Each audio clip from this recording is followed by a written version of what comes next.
Warjin Yujin Jansan Pemage Sadum Pola Yatsen Chugin Yudrum Nying Pemajun Eje Sudran Kordu Kadru Mampekor Je Sudan Drupchi Jinji Lapchi Jesus So Guru Pema Si Je Hum Warjen Yujin Jan San Pema Ge Sadum Pola Yatsen Chugin Yudrum Nye Pema Jun Je Sudran Kordu Kandru Manpe Kor Je Sudandrum Chi Jinji Lapchi Jesus So Guru Pema Si Je Hum Warjen Yujin Jansan Pema Ge Sadum Pola Yatsen Chugin Yudrum Nye Pema Jun Je Sudran Kordu Kadru Mampe Kor Je Sudandrum Chi Jinji Lapchi Jesus So Guru Pema Si Je Hum Sanjay Chodan Sochi Chodan Lajan Chobardo Dagni Chap Sochi Dagi Jin Soji Peso Nanchi Drola Pinchir Sanjay Drupasho Sanjay Chodan Sochi Chodan Lajan Chobardo Dagni Chap Sochi Dagi Jin Soji Peso Nanchi Drola Pinchir Sanjay Drupasho Sanjay Chodan Sochi Chodan Lajan Chobardo Dagi Chap Sochi Dagi Jin Soji Peso Nanchi Drola Pinchir Sanjay Drupasho. Tem alguma coisa com som que eu acho que eu não peguei. Um minutinho aqui, peraí. Eu acho que você mexeu e melhorou, Henrique. Você mexeu em alguma coisa aí?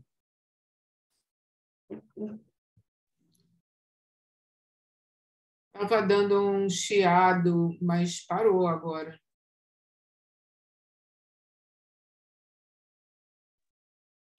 E agora, ficou bom? Joia, resolvido. Só foi fácil. Sansara que é complicado. Então, o trecho de hoje é um trecho muito bonito. Hoje eu estava super feliz lendo ele porque ele dialoga com coisas muito vivas assim para gente, né? Porque nesse trecho, como a gente vai olhar hoje, o Muso Soseki, né, esse mestre Zen que está dentro do diálogo, ele vai ele vai oferecer uma conversa sobre a forma como a gente introduz a vida dentro daquilo que a gente vai chamar de prática espiritual. E ele vai também iluminar, ele vai também exacerbar um pouco as diferenças que a gente fica criando entre o que seria o mundo e o que seria então o caminho espiritual, alguma coisa nesse sentido.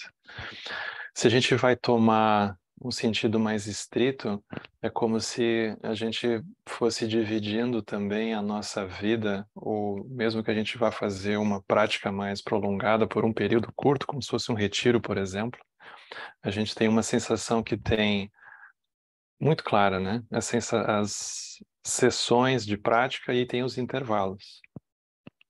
E começa então a surgir essa preocupação com o intervalo. porque a sessão está terminando, a gente pensa, bom, até que está indo mais ou menos. Mas aí vem o intervalo, em que a gente vai, enfim, lidar com as outras pessoas. Ainda que possa ser num ambiente protegido, aquilo pode ser que introduza uma ansiedade na gente.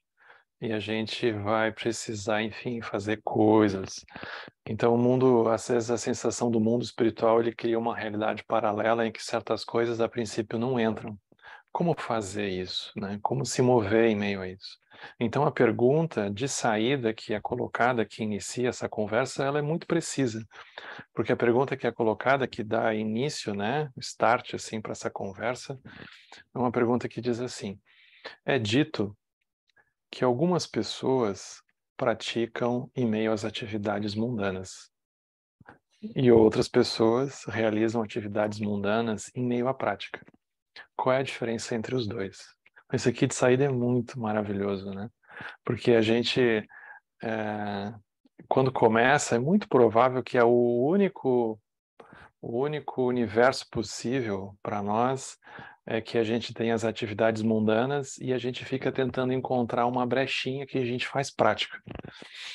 Tipo assim, a gente está no meio de uma confusão danada, vai no banheiro rapidinho, e respira, põe de volta.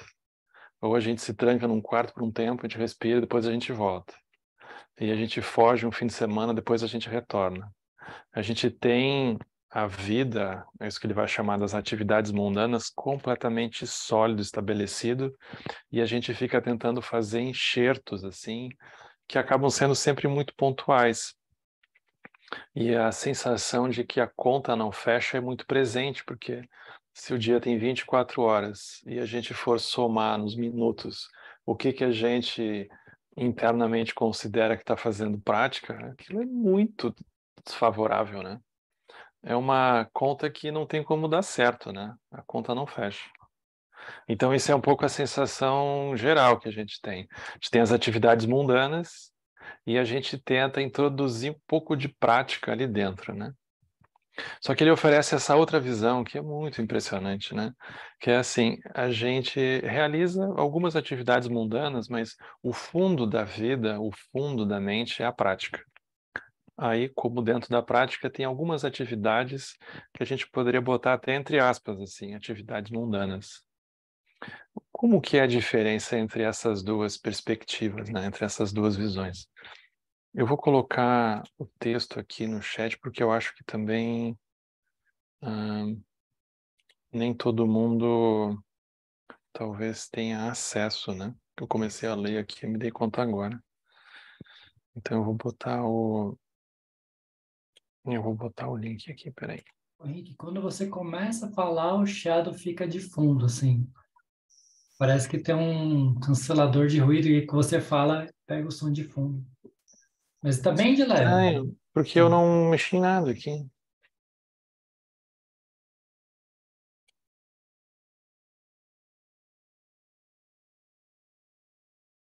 Tá de boa, só para comentar. E assim, Aqui murchou alguma tá coisa? bom o som. É?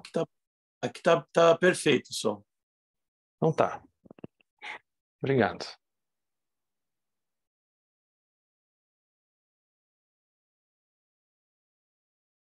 Então essa é a pergunta. Que são visões assim, a gente vira do avesso, né? A gente tem as atividades mundanas, que é a base da nossa vida. Aí a gente coloca uma homeopatiazinha de prática. E o outro é como que o fundo é a prática e no meio disso a gente faz ações. É muito diferente, é muito diferente. Qual que é a diferença? Como olhar isso, né? Então ele diz assim, o termo japonês que significa prática ou cultivo, kufu, era originalmente uma palavra cotidiana na China, que significava algo como lazer. Isso aqui é um chinês bem antigo, né? O conceito de kufu como prática se aplica a todas as atividades. Vocês vejam que bonito isso. Para os fazendeiros, cultivar os campos é kufu. Para os carpinteiros e gesseiros, a construção de edifícios é kufu. A partir desse significado secular, se fosse popular, a palavra veio a indicar o cultivo do Buda Dharma por aqueles que buscam o caminho. Então, a palavra original, bonito isso, né? Essa etimologia, porque a palavra original que ele está tratando é menos prática e mais cultivo. Então, para nós, isso já alivia um bocado, né? Porque quando a gente olha como cultivo, a gente olha como algo que a gente vai cuidando, com algo que a gente vai nutrindo. Então, ela é uma palavra mais suave um pouco, ela abre mais espaço do que prática, que parece uma coisa mais, assim, enquadrada, né? E tem uma coisa mais disciplinada. O cultivo, ela dá uma suavidade, mas ao mesmo tempo ela tem essa sensação de continuidade, porque eu tenho que cultivar, senão aquilo morre, como uma planta, por exemplo, né? Se eu não cuidar, não regar e assim por diante, ela não se desenvolve.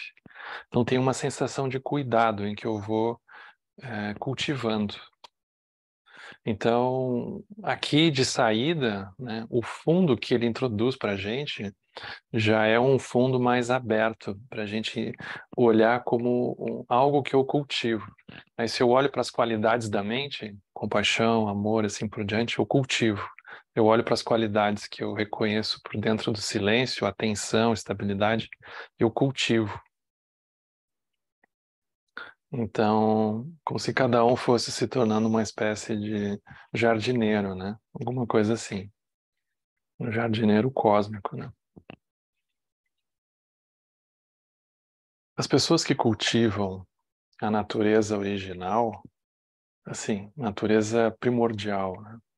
A natureza última da realidade, que tomam isso por base da sua vida, da sua experiência, essas pessoas, nessa realização, elas não experimentam nenhuma separação entre prática em meio às atividades mundanas e a realização de atividades mundanas em meio à prática. Esse é o topo, né? Esse é o ideal. Agora, para os iniciantes, porém, é apropriado reconhecer primeiramente essa separação. Ou seja, o que a gente dá conta, né? O que a gente dá conta. Então, aqueles que ainda não têm estabilidade na sua capacidade de se concentrar no caminho, eles devem seguir uma rotina em que eles realizam as atividades mundanas da melhor forma possível. Então, eles praticam zazen ou meditação nos horários fixos ao longo do dia. Então, se a gente não colocar um mínimo de estrutura, é como a água que a gente coloca sobre uma superfície e ela vai se esparramando, ela vai se infiltrando por todos os lados. Então pode ser que a gente sinta a nossa energia assim, né? Se a gente não coloca aquilo minimamente dentro de um quadro, ela se dispersa, né? Ela fica completamente difusa. Ela vira uma fumaça que a gente não sabe onde é que começa, onde é que termina, e aí a clareza é difícil de aparecer, né? Então esse é o sentido da rotina, como ele vai colocar aqui, né? O sentido da rotina, ela ajuda a aproveitar o tempo da melhor forma possível, né? E aí eles vão praticar a meditação em horários fixos ao longo do dia. É por isso que o costume monástico atual de se sentar 4 vezes ao dia foi instituído, cerca de 200 anos atrás. É interessante, aqui é um dado histórico, né? Se esse texto é do ano de 1300, ele está dizendo que essa forma que segue até hoje, ou seja, quase 1000 anos, né? Na tradição Zen, de 4 sessões ao dia, ela começou por volta do ano de 1100. Mas vocês vejam que bonito, ele diz assim, antes disso, né, dessa ritualização, os monges, os praticantes Zen, os praticantes, as monjas Zen, elas praticavam e meditavam embaixo de árvores, em cima de pedras, ou então juntos, em monastérios, praticando dia e noite, tendo em vista a grande questão, que é despertar, né, a liberação, sem qualquer pensamento sobre comer ou dormir. Então é interessante porque é como se já fosse um pouco uma degradação dos praticantes ter que ritualizar a vida e ter que colocar em horário e ter que colocar numa sensação de rotina. Aquilo já é um pouco, assim, degradante, né? Porque no sentido ideal, original, como ele coloca, a inspiração da prática estava sempre presente. À medida que aquilo vai ficando frouxo, vai surgindo então essa necessidade de ah, arrumar o cotidiano em horários, em sessões estabelecidas, porque é como se a gente amarrasse, né? A gente amarra a energia, a gente amarra a mente, e ela não tem então tanta oportunidade para escapar para um lado e para o outro, né? A própria energia, ela acaba então entrando num eixo assim, né? Ele diz assim: nessa última era do Dharma, isso há quase 1000 anos já era, né? Imagine hoje. Porém, nem todos aqueles que entram no clero o fazem pelo Dharma. Alguns vestem com relutância os mantos budistas, por ordem das suas famílias.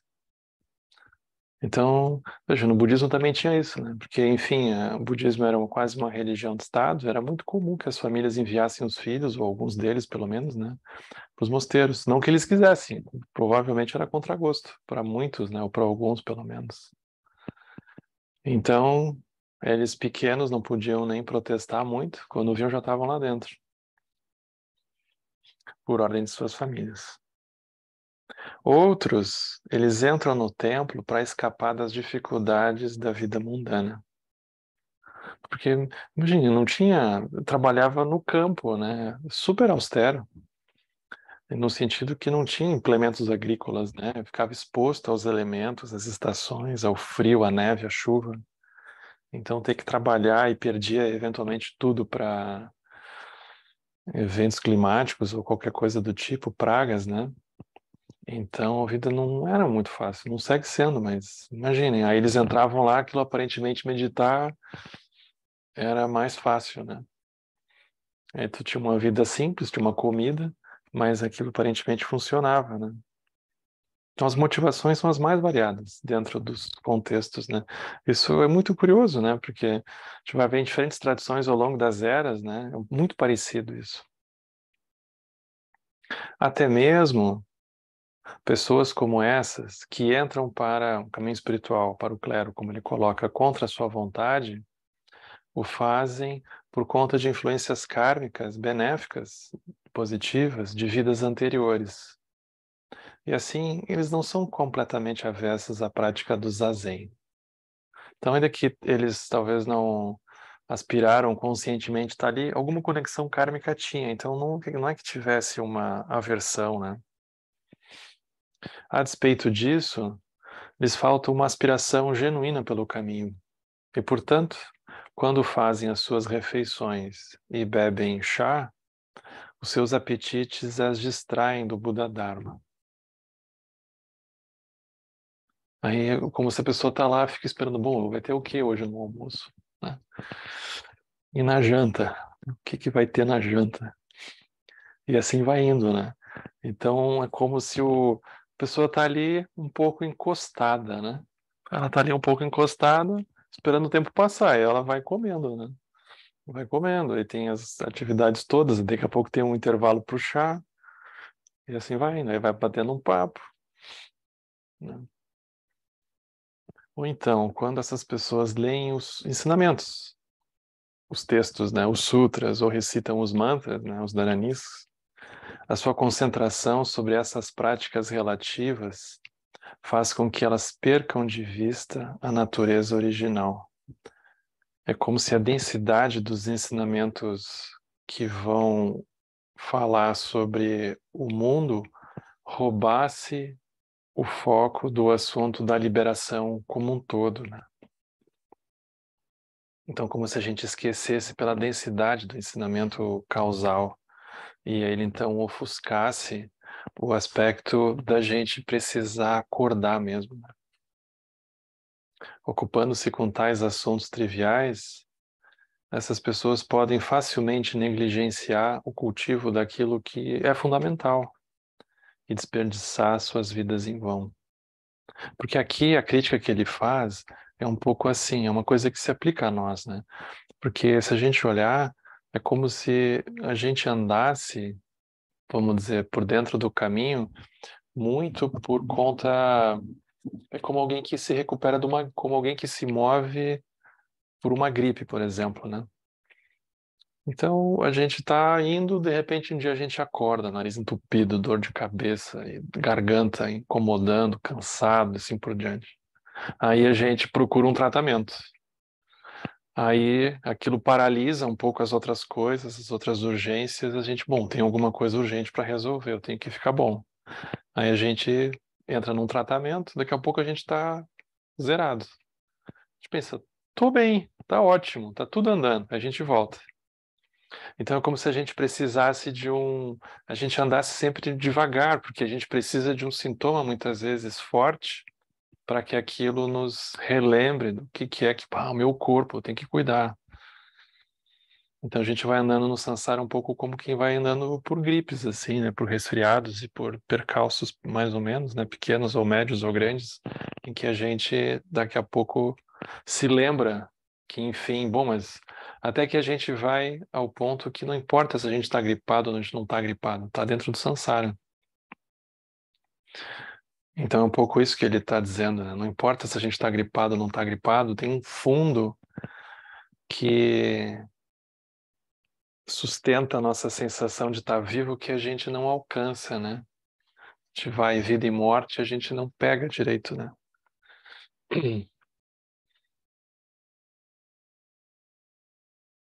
Então ele diz, as 4 sessões diárias de zazen, de prática, vamos dizer assim, de meditação, né? Como dentro de um retiro ou dentro de um mosteiro zen, são meio hábeis, um expediente, como ele diz, estabelecido para pessoas como essas. Então, esse é o sentido da gente, dentro de um retiro, ou dentro de um centro, alguma coisa dessas, a gente ter as sessões de prática estabelecidas, os horários, né? Esse é o sentido. Agora, isso não significa, é claro, que essas pessoas devem cessar o seu cultivo fora desses períodos. Não é assim, recreio, né? Aí toca o sino, graças, agora temos um recreio, depois a gente volta, podemos descansar, né? Aí sai todo mundo correndo. Então o intervalo não é recreio, né? Não é assim, hora do lanche, daí a gente esquece, né? Não é recreio. Então não é para esquecer da vida, né? Então, as pessoas que têm uma verdadeira aspiração pelo caminho, elas nunca devem desperdiçar o seu tempo. Há pessoas que cultivam aquilo que é fundamental, independentemente do que estiverem fazendo. Seja ao comer, ao se vestir, ao ler os sutras, ao recitar os mantras, os dharanis, ou a ir ao banheiro, ou a lavar-se, ou cumprimentar outros monges, ou conversar com visitantes. É dito que aqueles que podem fazer isso praticam em meio às atividades mundanas. Esse é o cenário, né? A gente tem as atividades mundanas, pensa, bom, eu preciso praticar quando eu chegar em casa na minha família, eu preciso praticar quando eu chegar no meu trabalho, eu preciso praticar quando eu abro o WhatsApp, eu preciso praticar quando eu leio notícia, eu preciso praticar quando eu vou no mercado. Então a gente vai tentando lembrar, mas eu preciso isso, eu preciso aquilo. Esse é um pouco o contexto, né? Aí a gente tenta colocar lembretes, né? Como se fosse possível colocar uns post-its nas atividades diárias, né? A gente tenta se lembrar daquilo, né? Mas o Muso Soseki tem uma régua bem específica dele, né? Então ele diz assim, embora essas pessoas sejam superiores aos praticantes mencionados anteriormente, que tinham sido assim arrastados lá para dentro pela família, né? que realizam suas atividades mundanas da melhor forma possível, então praticam zazen em determinados momentos ao longo do dia, essas pessoas ainda fazem uma distinção entre a prática e as atividades mundanas. Portanto, elas ficam ansiosas com a possibilidade de serem distraídas por tais atividades e se esquecerem do cultivo da prática. Então, a gente sabe que vai encontrar certas pessoas e que vai em tal lugar, a gente já começa a ficar com medo, né? Eu vou esquecer do budismo se eu for lá. Aquelas pessoas falam muito, não vai dar. Se eu for a tal lugar, eu já sei o que vai acontecer. Aí tá, a pessoa levanta da almofada, deseja boa sorte para si mesma, né? Porque agora sabe lá o que vem. Então tem uma ansiedade, tem um sofrimento por antecipação do que a gente imagina que vai encontrar, né? Então tá tudo muito definido na nossa mente, né? Porque a prática, a princípio, então ela se torna um refresco, né? Ela se torna assim uma pausa que a gente reencontra para depois voltar para o mundo cruel esse, né?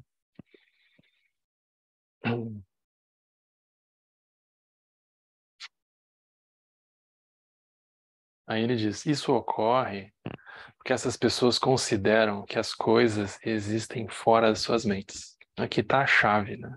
Aqui está a chave. A gente não lembra da coemergência. A gente esqueceu completamente, né? Então, o fato da gente precisar dividir o dia em sessões, uma coisa ritualizada, no fundo é para que a gente possa se lembrar que as coisas não existem fora das nossas mentes. Esse é o sentido. Porque se a gente simplesmente ritualizar e obedecer e tiver uma sensação que está fazendo tudo certo, mas isso não nos colocar na posição de lembrar que as coisas são inseparáveis das nossas mentes, aí a gente está simplesmente num samsara espiritual. Mas aquilo não vai necessariamente produzir mais do que um outro samsara. O sentido todo do treinamento é esse, né? As coisas não existem fora das nossas mentes. Esse é o sentido. O sentido da prática de juntar o intervalo, de juntar as ações mundanas, o nome que a gente quiser dar, com a prática é a gente tentar ver que aquilo que a gente tiver envolvido não existe fora da nossa mente. Os antigos mestres nos dizem: as montanhas, os rios, a grande terra e tudo o que existe, tudo isso somos nós mesmos. A prática deveria nos colocar no lugar da gente se dar conta disso, né? A gente vê isso. Se essa verdade tivesse tornado sua, então nenhuma atividade será exterior ao cultivo. Porque tudo vira cultivo, né? Do contrário, a gente só consegue cultivar num período muito específico. No resto, a gente não cultiva nada. A gente ainda tem a sensação que bagunça o que a gente cultivou. É quase como se a gente arruma a terra de manhã, de tarde ela estraga. Depois no outro dia de manhã, a gente arruma, de tarde ela estraga. A gente fica sempre não saindo do lugar, né? Aí esse é o ponto. Aí você veste suas roupas e faz as suas refeições em cultivo.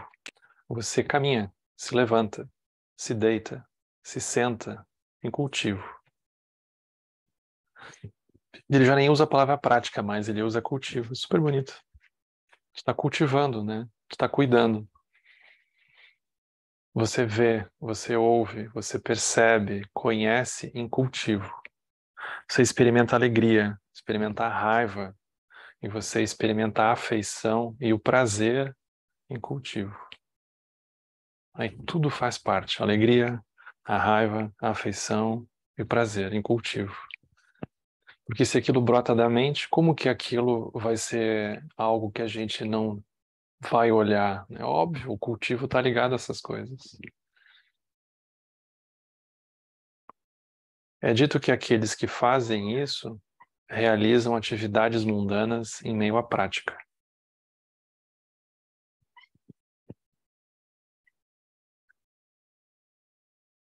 viu? Eu comprei a ração errada para minha gata, ela tá um pouco nervosa aqui, porque não é do agrado, né? Eu tô sofrendo um pouco aqui as consequências kármicas, não ter cultivado direito aqui. É isso. Você vai ter que praticar também, viu?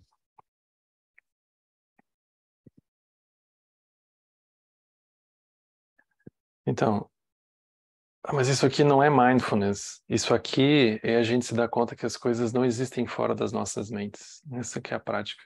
A gente pode estar atento, mas a gente pode estar atento com o mundo que existe fora de nós. Aqui, se a nossa definição de estar presente, de estar atento, não incluir sabedoria, visão, aí não é.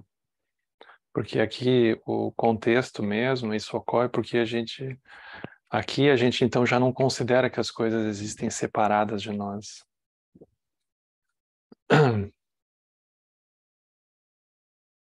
É dito que aqueles que fazem isso, eles realizam atividades mundanas em meio à prática. Essa é a prática da não prática.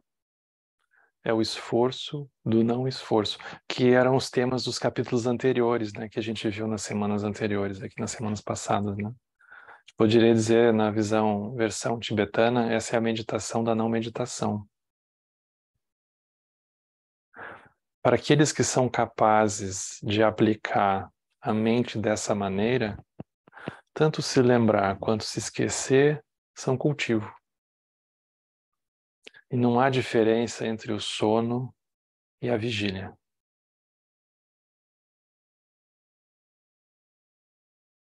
O antigo mestre disse: o caminho é encontrado no prazer e na dor, e nas circunstâncias adversas.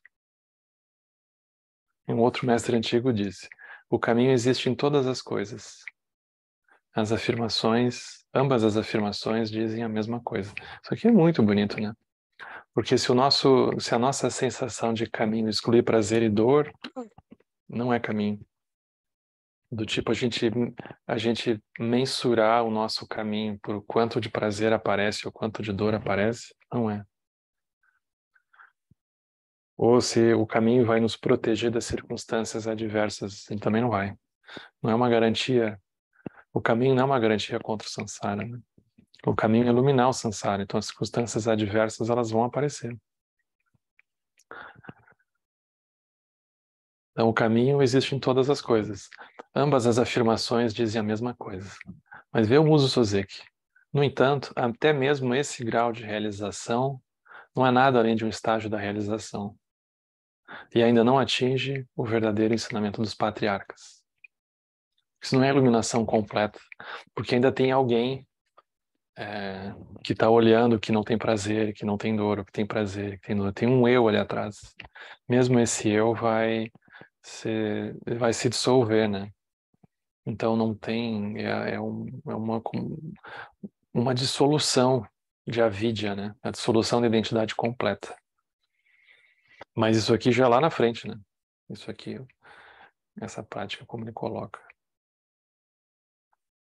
Essa é a primeira parte do ensinamento que vai falar sobre as atividades do mundo e os ensinamentos. Aí agora ele continua. É muito bonito os títulos, né? Como aparecem, né? Então esse aqui se chama A Lei Búdica e os Assuntos Mundanos. Então, é como se essa é uma conversa, né? Um diálogo. Então ele segue se desenvolvendo. Então diz assim: bom, mas se não há diferença entre as atividades mundanas e a prática, por que é que os mestres, tanto das escolas doutrinárias quanto das escolas Zen, eles incitam os seus alunos a deixar todas as atividades de lado e a cortar relações com todas as coisas? Por que as pessoas vão fazer retiro, né? Por que as pessoas então são convidadas a eventualmente restringir certas coisas, né? Por que essas instruções então de aparentemente ter que escolher surgem? A resposta é brilhante. Ele diz assim: o antigo mestre disse, no Buda Dharma, no Dharma do Buda, não há formas fixas. O que é importante é responder às circunstâncias. Então, isso aqui é muito maravilhoso, porque no Buda Dharma não há formas fixas. Ou seja, não é algo que a gente tem que se enquadrar dentro, né? A gente tem que se ajeitar ao budismo. O budismo, na verdade, o que a gente precisa, né, o que é importante, é como é que a gente responde às circunstâncias que acontecem com a gente. Não é o budismo mais importante. O importante é como é que a gente responde às circunstâncias. Se o budismo não nos ajudar a responder às circunstâncias, o budismo não é útil. Então, se a gente olhar para o budismo como uma forma fixa, que a gente aprende, entende e depois tenta se acoplar ali dentro, tenta se ajustar como uma forma, e depois tenta colocar os outros e puxar os outros para ficar dentro daquela forma, é bem provável que a gente esteja rejeitando as circunstâncias. Isso aqui é incomum da gente encontrar, porque o mais comum de encontrar no mundo é uma sensação da gente estar sempre desajustado e ter que se ajustar a alguma coisa. Certo e errado, muito claros, né? Não há formas fixas. O que importa é responder às circunstâncias. Como que a gente responde às circunstâncias? Isso é mais importante do que saber se a gente está sendo um bom budista ou está sendo um mau budista. Isso não é uma forma fixa. O que importa é saber se a gente está respondendo às circunstâncias. Nenhum dos portões do Dharma utilizado pelos mestres tem formas fixas.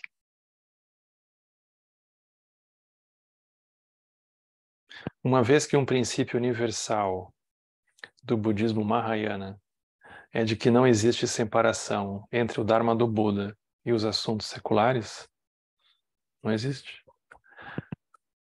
Como que um mestre que sustenta a visão do Mahayana poderia, a despeito das diferenças entre as escolas Zen e doutrinárias, dizer que a prática budista deve se encontrar fora das atividades mundanas? Só que assim, no entanto, aqueles que ainda não compreenderam esse princípio, eles veem as atividades do mundo de uma forma ilusória e invertida. Vêm como formas fixas. Em sua compaixão, os mestres, aqui no caso dos Zen, mas de todas as tradições, eles encorajam tais pessoas a deixar de lado todas as preocupações mundanas, como um meio hábil, expediente temporário para ajudá-las a abandonar os seus apegos. Como os bons mestres ensinam de acordo com as capacidades dos seus ouvintes, eles não se prendem a padrões pré-determinados. Para uma pessoa ele vai dizer, vai, faça isso. Para outra pessoa ele diz, não, não faça isso. Para a mesma pessoa ele pode, num certo momento, dizer, faça isso, depois não faça isso. Que vai depender de como que a gente estiver enxergando as coisas, né? Aqui tem um exemplo muito bonito que ele usa, histórico, né? Do próprio Buda Shakyamuni, né? Que diz assim, na época do Buda, havia um homem chamado Devasarva. Por 500 vidas, ele havia residido nos reinos celestiais, nos reinos dos deuses. E nessa vida, presente naquela, ele havia renascido no luxo da residência real do pai do próprio Shakyamuni, do próprio Buda, que era o rei Suddhodana. Então, ele nasceu assim, junto do Siddhartha. Quando o rei Suddhodana encorajou 500 membros do clã Sakya a juntarem-se à Sangha, aí teve esse momento, né? O Siddhartha atinge a liberação, se torna o Buda, e o próprio pai, depois que eles se acertaram, eles tiveram um período meio tenso, mas aí o Buda vai lá, dá ensinamento para o pai, e o pai atinge a liberação também. E aí o pai estimula que as pessoas do reino se tornassem praticantes. Ele encorajou 500 membros, que é uma coisa indiana, né? Que é sempre superlativo, mas enfim, um monte de gente.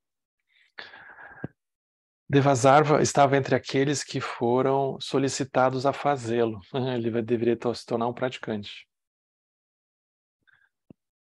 Só que devido às influências kármicas remanescentes das suas muitas vidas nos reinos dos deuses, nos reinos celestiais, o Devasarva, ele tinha um amor por roupas finas e residências luxuosas. Tinha nascido num palácio. Aí o Buda vivia na floresta, imagina. Quando ele ouviu os ensinamentos, as admoestações do Buda Shakyamuni aos membros da Sangha, de que eles não adornassem as suas roupas ou residências, e o Devasarva pensou, ferrou. Pensou consigo mesmo. E eu nasci num lar rico e vivia numa mansão decorada com engastes de ouro e de prata. As minhas roupas, elas eram bordadas com belos fios. Só que, no entanto, nem mesmo com isso eu estava satisfeito. Como, então, eu poderia vestir roupas grosseiras e viver numa habitação rústica, no meio da floresta, assim, do mato? Eu deveria voltar para casa por um tempo, satisfazer os meus desejos, e então retornar. Aí, vejam que bonito, ele não fugiu, ele chamou o Buda e contou para o Buda o que estava acontecendo. Ele não escondeu, ele foi honesto. Isso aqui é um super ensinamento.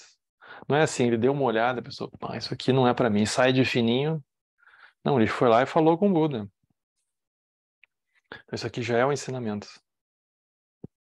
Aí o que o Buda fez?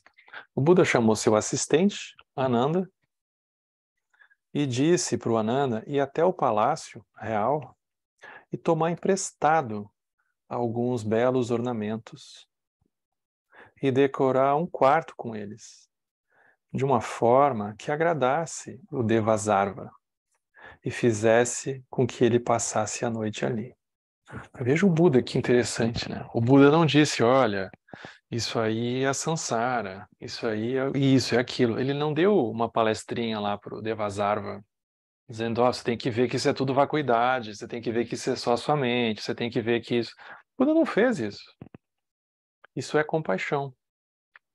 Isso aqui é um super ensinamento. Porque se o Devasarva já tinha ouvido ensinamento, ele já tinha ouvido ensinamento. Tu não tem que dizer de novo a mesma coisa. Então isso aqui é super profundo também, a forma como o Buda lidou. Ele não ficou dando... Porque às vezes na Sangha surge esse atrito, né? A pessoa diz uma coisa, o outro vem e contesta com ensinamento. Aí o outro vem e se defende. Aquilo não sai do lugar. O Buda foi muito hábil. O Buda disse, tá ótimo, tá perfeito. Foi lá e pediu para o Ananda arrumar um quarto bonito para ele. Aí o Ananda foi e fez o que foi ordenado. E o Devasarva dormiu num quarto belamente adornado. Nessa noite, com seus desejos comuns satisfeitos, os pensamentos descontrolados do Devasarva cessaram por si mesmos, e a clareza da sabedoria imediatamente preencheu a sua mente. E ao final da noite, ele atingiu o grau de Arhat e voou pelo céu. Bah, já pensou? Suíte VIP faz isso. Aí o Ananda ficou muito confuso. Porque vocês pensam, o Ananda estava lá, dormindo no chão, né? Debaixo de uma árvore. E não acontecia nada. O outro ainda dorme, né? Em berço esplêndido e atinge a liberação. Tá muito injusto esse caminho, né? Muito injusto.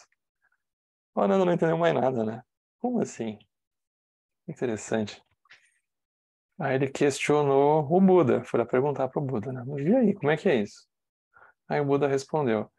Existem pessoas cuja aspiração pelo caminho aumenta ao adornarem as suas roupas e as suas casas. Para tais pessoas, o adorno é um suporte para a prática. Isso é muito pessoal, né? Ou seja, a pessoa olhar e querer decorar com as imagens e vestir as roupas e assim por diante, né? Os ornamentos todos, aquilo. Para algumas pessoas, aquilo realmente pode ser de ajuda, né?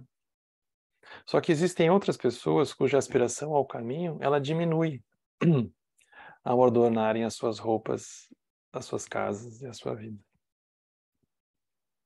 Por quê? Porque pode ser que elas então comecem a ter muita coisa para ficar adornando e fazendo a manutenção, elas começam a comparar quem é que está mais adornado, se é ela ou a pessoa que acabou de passar. E aí começa a surgir um samsara ali dentro, nesse sentido que acaba enfraquecendo, né? Tais praticantes devem ser cautelosos com a ornamentação. A realização do caminho e dos seus frutos se deve inteiramente à mente do praticante, da praticante. Não tem nenhuma relação com a roupa ou com as casas. É onde é que está a mente da pessoa. Desse modo, se as pessoas de hoje em dia forem como Devasarva, elas não serão prejudicadas na sua prática do caminho, mesmo que tenham gosto pela beleza das casas ou das suas roupas. Porém, quando pessoas desprovidas de qualquer desejo de aplicar suas mentes ao Buda Dharma utilizam exemplos como o de Devasarva para afirmar que o seu amor por ornamentos e riquezas não constitui um obstáculo ao caminho, isso é obra dos demônios celestiais. Então a gente dá uma olhada, não, mas o Devasarva fez, por que eu não posso fazer? Aí a gente tenta dar um carteiraço. Mas o Devasarva resolveu aquilo na primeira noite que ele dormiu, né? A gente talvez já esteja alguns meses ou anos ou décadas lá e aquilo não andou ainda, né? Não tem essa diferençazinha, né? Porque pro Devasarva era um nada que faltava.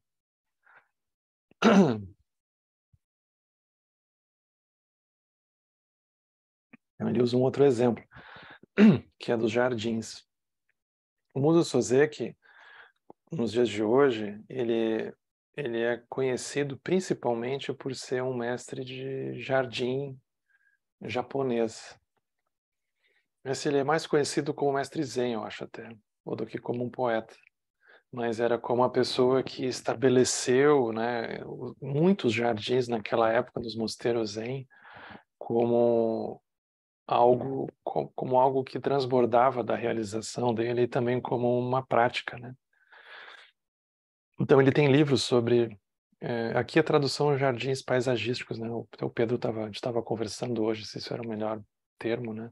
Mas enfim, esses cenários quase idílicos do Zen que tem os jardins juntos, né? Então o Mundo Soseki ele era um mestre nisso, né? Acho que onde ele foi mais conhecido, né? Como arrumar as plantas, os jardins, a composição, né, de tudo, né? Muito bonito. Então, desde tempos muito antigos, muitas pessoas tiveram prazer em projetar jardins paisagísticos, né?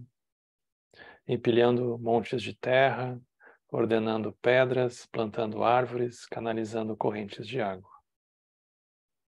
Embora os jardins resultantes sejam similares na sua aparência, o espírito por trás deles é com frequência bastante diferente. Algumas pessoas têm pouco interesse pessoal nos jardins, mas os constroem como decorações para que os visitantes admirem a beleza de suas residências.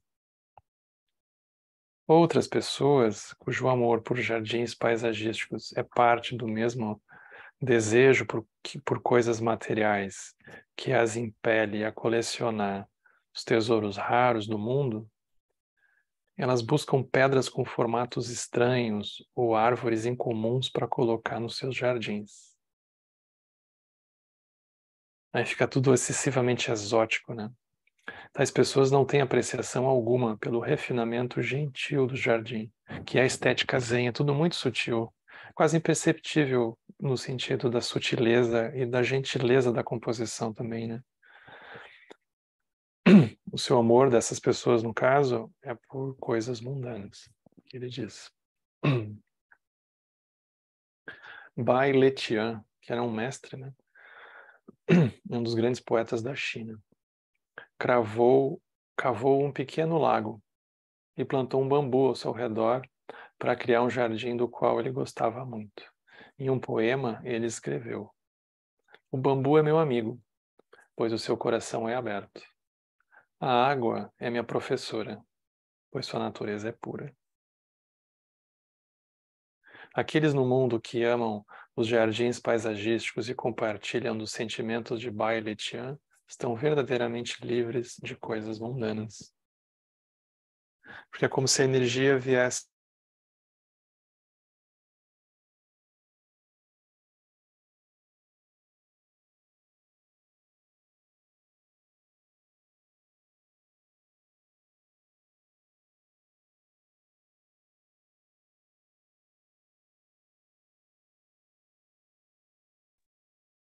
Caiu, né, gente?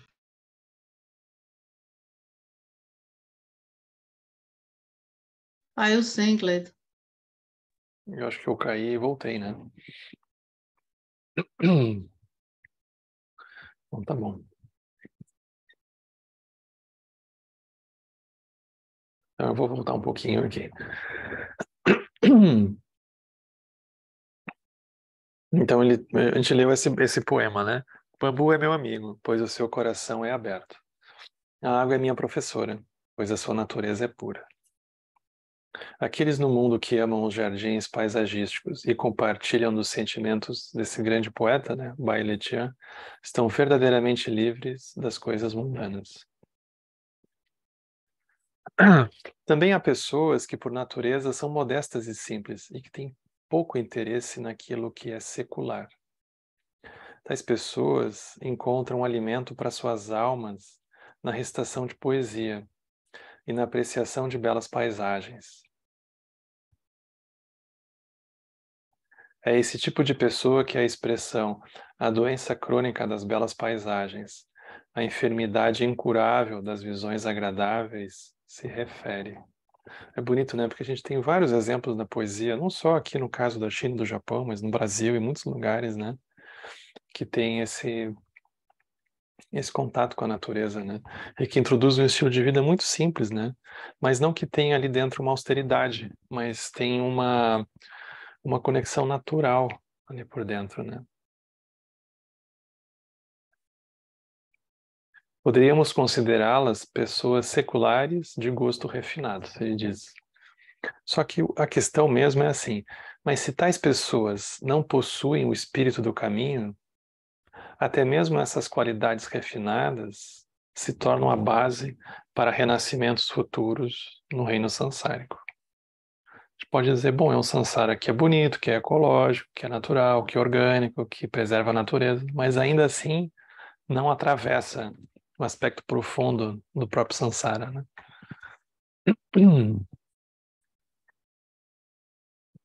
Ele diz assim, existem outras pessoas ainda, ele diz, que utilizam os jardins paisagísticos para afastar a sonolência e o tédio, como um auxílio na sua prática do caminho. A pessoa está lá meditando, já não aguenta mais, pensa, vou fazer alguma coisa para mexer a energia. Aí a pessoa vai carpinar um lote, vai mexer nas plantas. Aí, enfim, a pessoa faz alguma coisa mais prática, né? Então também funciona. Afasta a sonolência, afasta o tédio, né? Também rola. Isso é algo verdadeiramente nobre, né? Um uso social que fala.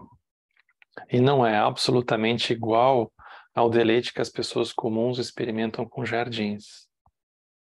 Porque aquilo está aliado à prática da pessoa de alguma forma, né? Porém, uma vez que tais pessoas ainda fazem uma distinção entre os jardins e a prática do caminho, elas não podem ser consideradas verdadeiras seguidoras do caminho. Porque pode ser que a pessoa tenha a sensação, como a gente tem, né? Ah, então agora eu vou pular para mexer um pouco na terra, no jardim, na horta, depois eu volto a pular para a prática. É nisso que ele está dizendo, né? Mas então, existem aquelas pessoas que veem as montanhas, os rios, a relva, as árvores, as lajotas, as pedras como a sua própria natureza original. O seu amor por jardins pode se assemelhar à afeição mundana, de tanto que elas gostam.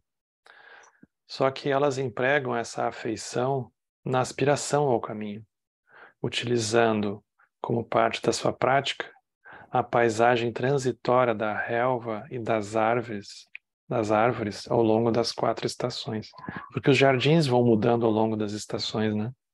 Não tem como imaginar que no outono e no inverno a gente vai ter a mesma composição de um jardim que vai ter na primavera para o verão. Então é uma forma também da pessoa contemplar a impermanência, né? Porque cada estação, e ainda mais em lugares como esse, que aquilo é tudo muito definido, né? Pelo menos era mais, eu acho que antes do aquecimento global. Era muito preciso isso, né?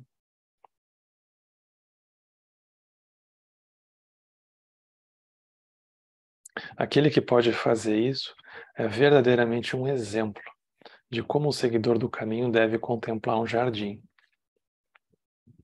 Mais adiante ele vai dar tem 1 ou 2 capítulos aqui que ele vai falar sobre os jardins, é super bonito. Assim, não se pode dizer que o amor pelos jardins é necessariamente uma coisa ruim, nem que seja necessariamente uma coisa boa. Por quê? Porque dentro dos jardins não há ganho ou perda. Esses julgamentos, eles acontecem apenas na mente humana. Ou seja, as plantas não têm nada a ver com a gente nesse sentido, né? Se a gente está olhando aquilo desde algum ponto de vista, aquilo é um problema nosso. É um problema nosso. A planta não tem culpa. Os chineses sempre amaram o chá, por seus efeitos saudáveis de promover a digestão e clarear a mente, ainda que textos médicos façam advertências sobre bebê-lo em excesso. Da mesma forma que os remédios, eles são prejudiciais se a dosagem prescrita for excedida. O chá pode ter efeitos nocivos se ingerido em excesso. Medicina chinesa, né? Muito bonito. Muito tempo atrás, na China, pessoas como Lu Tong, Lu Yu, estimavam o chá como um caminho para dissipar a sonolência e a melancolia, e assim facilitar o estudo. No Japão, os mesmos efeitos do chá eram valorizados por pessoas como o santo de Toga no O e o fundador de Kennedy, como suportes para a prática no caminho. Porém, a indulgência frequentemente excessiva no chá, que nós vemos hoje em dia, não pode ser boa para a saúde. Ele não deixa passar uma, né? E muito menos para o estudo e para a prática. Ela simplesmente aumenta as despesas mundanas. Porque, enfim, os chás meio caros eles deviam estar tomando, né? E isso acaba plantando as sementes para o declínio do budismo. Porque aí vira um evento gourmet de chá, né? Então ele também já nivelou aquilo. Dessa forma, que o amor pelo chá faça mal ou faça bem é inteiramente dependente da atitude do indivíduo. É tipo o chimarrão, né? É mais a atitude do indivíduo do que, enfim, uma coisa externa, né? É o que a gente falou para o Pedro Devay aqui no Sul. Isso não é simplesmente uma questão dos jardins ou de beber chá. Isso se aplica igualmente a artes, como a poesia, como a música, como tudo. Todas as diversas formas de poesia, de música, possuem qualidades distintas, mas elas compartilham o objetivo de trazer harmonia e refinamento para a mente humana grosseira. Porém, a forma atual de apresentar as artes como um entretenimento público fomenta os apegos ao ego e, consequentemente, tem um efeito oposto, de diminuir o refinamento e de tornar tudo mais denso. É por razões como essa que os professores das escolas doutrinárias e do Zen ocasionalmente dizem aos seus alunos que as atividades mundanas não são separadas da prática. E também, ocasionalmente, eles dizem que eles devem deixar de lado todas essas atividades quando praticam. Não há nenhuma surpresa nisso. Bom, aqui é o conselho que ele dá para a gente, né? Sobre as atividades do mundo e a própria prática. É bonito porque tem uma religiosidade, eu acho, né? Estava vendo o Fábio e a Ana ali. Eu acho que dentro da experiência católica cristã deve ser muito parecido, né? Muita coisa deve fazer sentido, né? O que ele trouxe aqui. Ainda que naquela época talvez eles nunca tenham nem se encontrado, né? E para nós segue super atual, né? esse assunto todo, como ele coloca.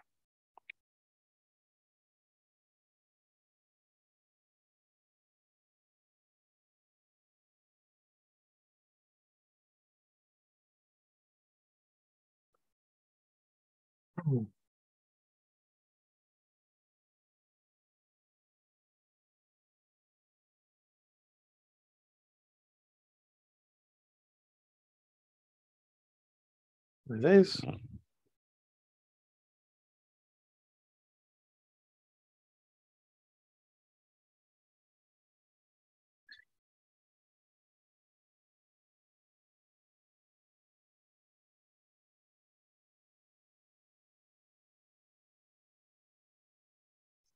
Henrique, Mandarini, meu querido, bom, ele sempre, né, ele fala, ele dá exemplos, ele corta e vai e volta, e corta e vai e volta. Ele sempre tá trazendo para o mesmo ponto, né?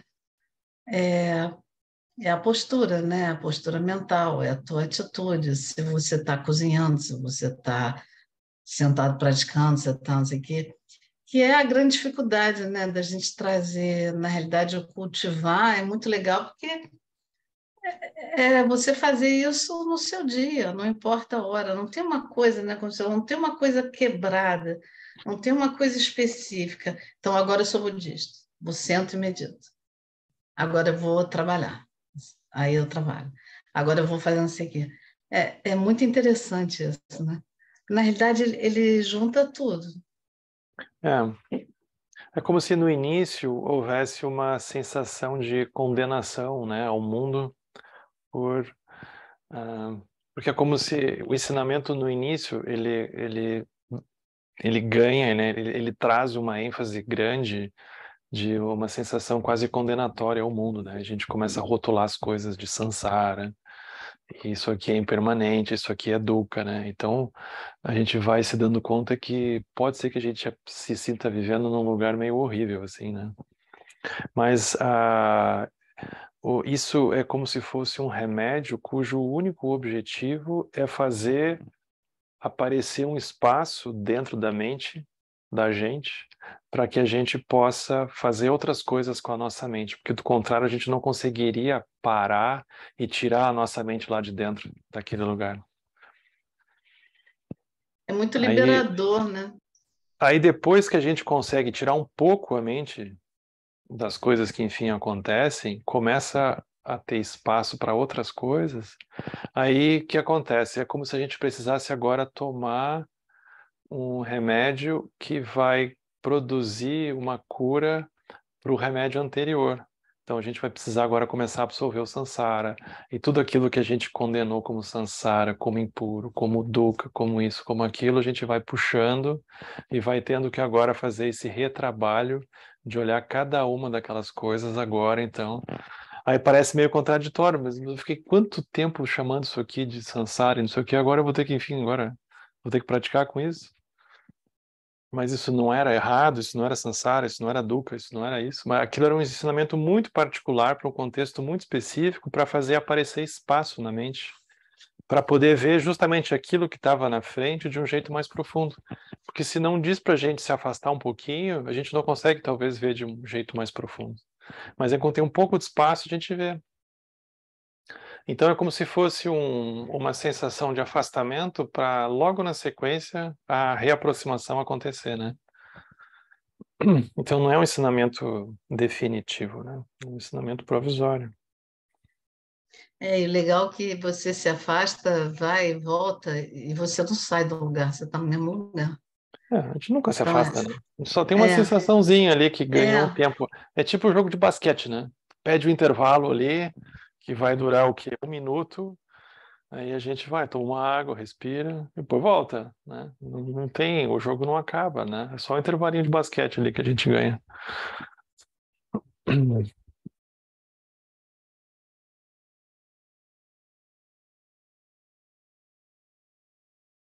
E aí, Zé? Opa, e aí, tudo bom, Henrique? Tudo bom? Oi, pessoal, boa noite. Então, eu achei bem interessante o texto de hoje. Aí eu queria comentar umas coisas que durante a leitura me vieram, né? Uhum, Uma, essa coisa de que a gente comenta, né? Seguidamente a gente comenta, assim, dentro do SEB, principalmente, tudo é prática, né? Mas eu acho que a gente fala isso meio como um bordão, assim, que a gente não leva tão a sério, né?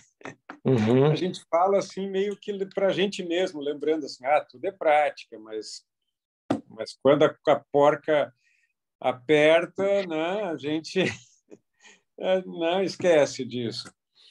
E aí eu estava lendo esses dias um livrinho do Thich Nhat Hanh. Cara, ele diz que em Plan Village o pessoal leva muito a sério isso, sabe? Que eles procuram fazer tudo com atenção plena, como se fosse uma prática, assim, né? Tanto é que ele ficou famoso pelo caminhar meditando, né? Ele assim caminhava com centenas de pessoas meditando, né? Mas ele diz ele no livro assim que em Plan Village, né? Pelo menos eu acho que, né, ele acreditava nisso, mas o pessoal procura fazer tudo, assim, cozinhar, tudo, todas as atividades, né? Cara, eu achei muito bonito isso, viu? Muito especial, né? sem uma sensação de estar fazendo uma meia-culpa, né, Zé? Exatamente. Quando a gente fala aqui no SEB assim, tudo é prática, né? É meio que, Uhum. que isso, uma meia-culpa, assim, tudo é prática. Eu não consigo, mas tudo é prática. Deveria ser. Deveria ser, né? Aí outra coisa que eu lembrei, falou uma hora assim, a gente está lá meditando e de repente, não, peraí, eu vou ali carpir um lote e já volto, né? Aí eu lembrei quando eu fiz aquele retiro contigo lá no Jetavana, tu deu um texto do John Limpa e que dizia um negócio muito legal, né? Ele falava assim, a sensação para tu fazer uma boa prática de meditação, a sensação é de quem capinou um lote inteiro e está exausto, e aí senta para meditar. Cara, eu achei muito bom isso, viu? Porque, assim, quando tu está exausto, cara, tu esquece do corpo, né? O corpo está... Ou não, né? Mas, assim, eu acho que quando ele falou isso aí, ele pensou nisso, tipo, o corpo tá... Tu já exaurir o teu corpo, né? Então tu te foca realmente na concentração, né? No caso, né? Em shamatha, né? Então, eu lembrei dessa instrução do John Limpa, né? Quando tu falou em capinar. Tu cansa o corpo, mas a mente conceitual também ela perde energia para ficar pulando de um lado para o outro, né? Também, Porque né? a gente aterrou o corpo, né? Então o corpo, quando aterra, a mente aterra junto. Não tem como ela devagar muito, né? Aí tu aterra os dois. Esse é o sentido, né? Quando eu li isso aí, nesse texto, tanto é que, ficou gravado para mim, eu achei... o feeling que me passou foi muito prático, assim, né? Porra, isso é isso, né? Sabe? Quando tu lê um negócio, tu diz, é isso. Então, e aí a última coisa que eu queria comentar é que tu falou nos jardins japoneses que o Muso Soseki era um jardineiro bem conceituado, assim, né? Inclusive, quando eu comentei com o Sensei Kaz lá na casa dele, né? Ele me disse, ele era um jardineiro, um grande jardineiro, né? E pelo jeito ele era tão famoso como jardineiro quanto mestre, né? E olha que coincidência, cara. Eu escrevi um e-mail para o Kaz já, sei lá, há uns 2 semanas atrás, e ele, às vezes, ele demora um pouco a responder, né? Ele me respondeu hoje. E olha só o que ele me contou. Ele está terminando um livro que chama Awakening Gardens, né? Os Jardins do Despertar. E ele disse, eu não só estou terminando esse livro, como tenho projetado vários jardins, que é uma coisa que eu nem sabia que ele fazia, né? Olha que coincidência, cara. Logo hoje que tu falou dos jardins, que o Muso Sosek falou dos jardins, né? Uhum. O Cass está fazendo jardins. Eu Que achei bonito. muito incrível a coincidência. Que bonito. Legal, né? A tradição tibetana não pegou isso, porque eles estavam a 4, 5 mil metros de altitude, né? Um terreno super difícil, né? Mas no Japão a gente tem imagens bonitas, né? Eu não cheguei a ver um livro específico do Muso Soseki sobre isso, né? Mas deve ter muita coisa bonita, com certeza. A Cíntia Miró, que mora aqui no Caminho do Meio, o Carlos também, o marido dela, ele morou muitos anos no Japão, acho que ele morou mais de 20 anos. E quando ela e o Carlos começaram a namorar, ele morava no Japão ainda, então ela ia muito para lá. E a Cíntia visitou muitos desses lugares, assim, né? Tem umas fotos lindas. Vou ver se ela aparece aqui uma hora e mostra pra gente esses lugares zen, assim, com esses jardins, né? Ela tem fotos lindas, né? Quando ela visitava lá, né? E o pessoal do Zen, a Sangha do Zen, cultiva bastante isso ainda, sabe? É muito cuidadoso, né? Eu notei, principalmente porque eles têm 3 centros Zens lá fundados pelo Suzuki Roshi, né? Que é o São Francisco Zen Center, o Green Gulch, que fica perto da costa, assim, e um outro que eu esqueci o nome, que é mais para o lado das montanhas, assim. Todos ali mais ou menos perto de São Francisco, né? E eu tive nesse Green Gulch, o Cas me levou um dia para conhecer, e pô, eles têm jardins assim belíssimos, né? Eu acho que ele funciona como uma prática também, né?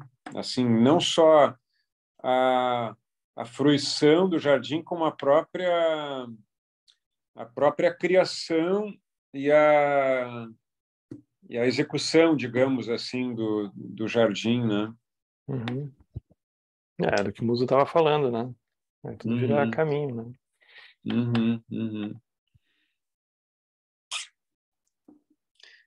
É isso. Legal. Obrigado, Henrique. Obrigado, Zé.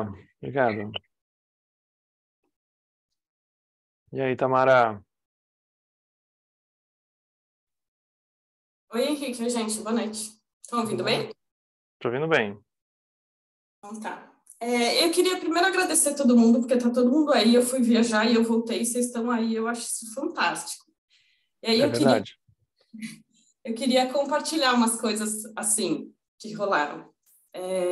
Toda vez que eu viajo, eu fico bem insegura, assim, porque eu sinto segurança na sangha e nos ensinamentos. E quando eu vou viajar, eu fico sem isso.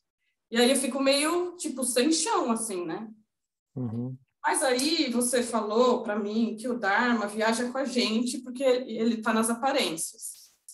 Aí eu fiquei um pouco mais tranquila com isso e eu fiquei observando, tipo, tentando encontrar o Dharma onde eu não ouvia, né? Mas, tipo, talvez eu pudesse ver.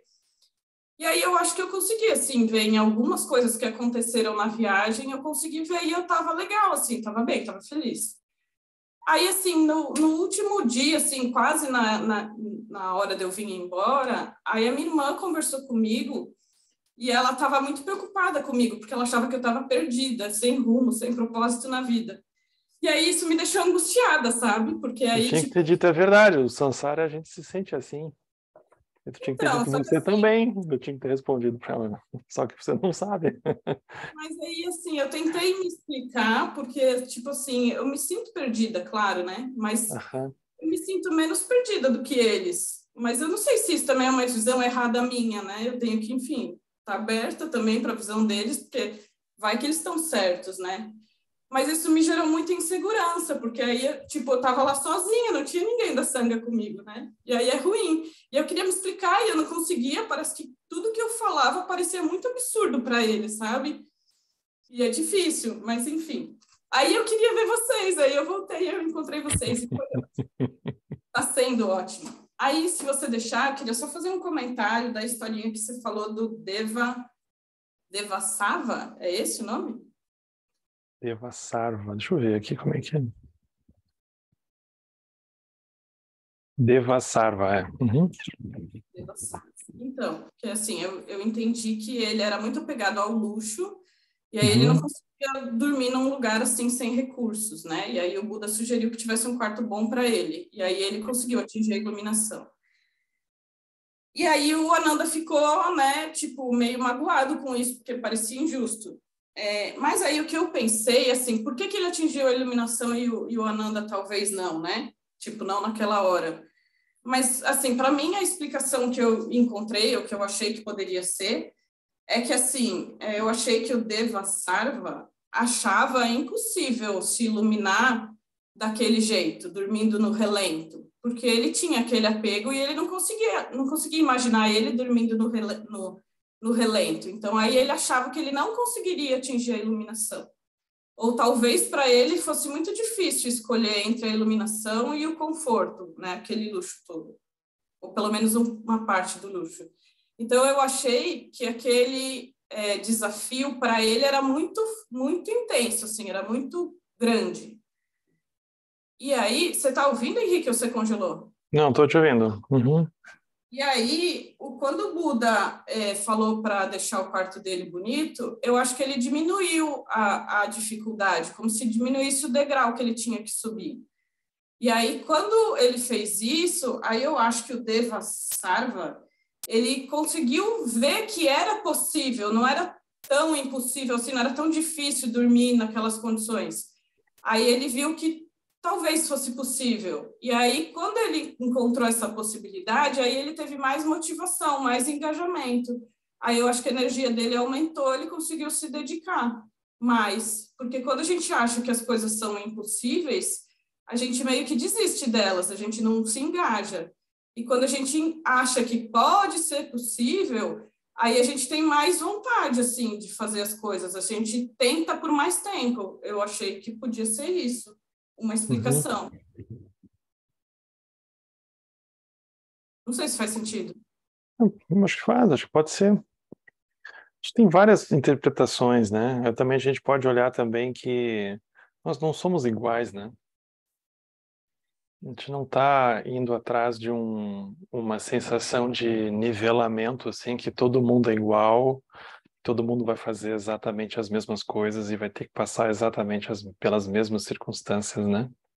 Cada caso é um caso, né? Então, o ensinamento também era um pouco esse, né? A gente vai percorrer o caminho por dentro das estruturas kármicas que a gente tem. Então, a gente não vai imaginar que a gente vai ficar todo mundo igual, né? Porque a gente é igual e não é igual ao mesmo tempo, né? Então, o jeito que a gente tá bem. Imagina, o Buda não colocou nenhum condicionante para ele, enfim, ter que abrir mão de alguma coisa. O Buda conseguiu apoiar ele ali, né? Isso é um ensinamento profundo também. Ele não estava dizendo, não, isso é frescura, que você vai ter que vir aqui no... Não é que tinha uma época aqui no Caminho do Meio que enfim, era infinitamente menor, né?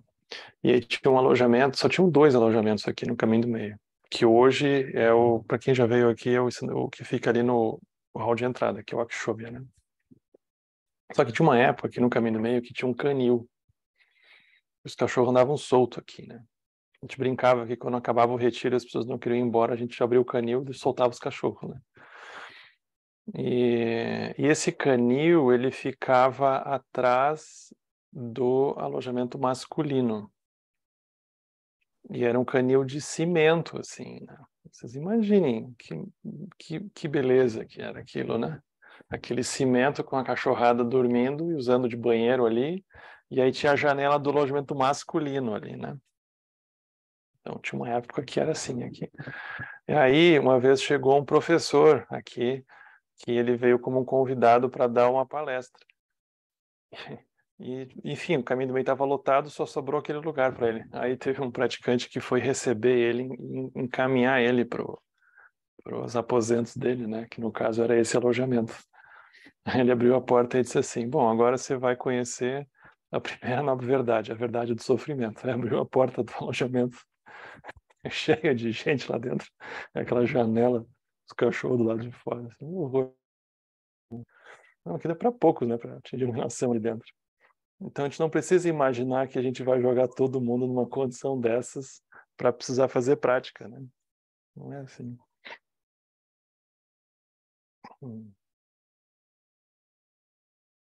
Graças a Deus, né? Eu fico pensando no retiro da iluminação, tinham falado que era só uma refeição por dia.